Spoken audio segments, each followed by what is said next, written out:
Matam kharagi matungda standardized oidaba amadi star leveling Toudaba electrical appliances sing Yonba amadi Sijinaba Thingbagi THABAK PAIKHATKANI HAINA Manipur State Power Distribution MSPDCL Game Managing Director HIJAM SHANTIKUMAR na PHONGDORAKLI. Wafamasi India Pumbada Mai Sijinabagi Chang Hantahannabagi Pandamda Ministry of Power Gi Bureau of Energy Efficiency Gi Makada ngasi MSPDCL na sinduna Imphal Hotel Gi Sangai Holda Pangthokiba Retailer Training Program Hodokpagi Thoramda Mahakna Phongdokibani.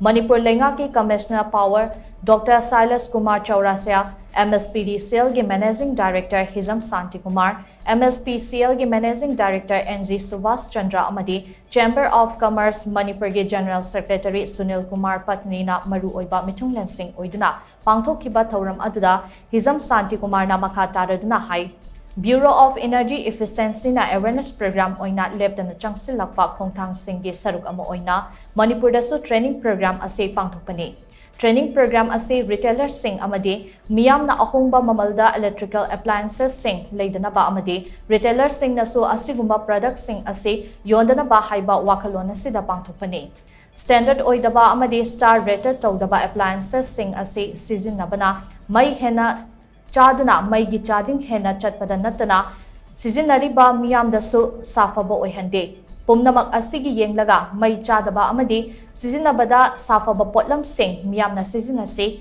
India Pumbada Mai Sijinabagi Chang Hanta Handuna Nature Dagi Energy Sungbadagi Rapigani Nature Dagi Energy Sungbagi Chang So Hanta Hanse Masina Pumnamake Kanaba Oigani Haina Mahakna Makataki Standard Oidaba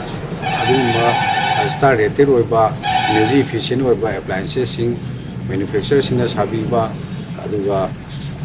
retailers and dealers in madu yonbiba do praja singna consumers singna energy efficiency ajana laiba appliances sijanaba increase tawna gi damakda retailers singda dukandar singda star rated items sing adagi leveling fajana tawba standardized tawba items sing si yonmana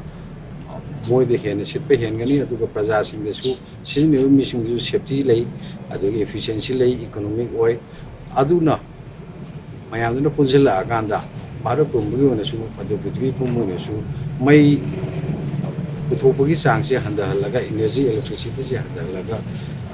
resource saving to sustainable over adugi policy gi makhada bharat pumbu na changsilakpa adumba pungjing dugi part amani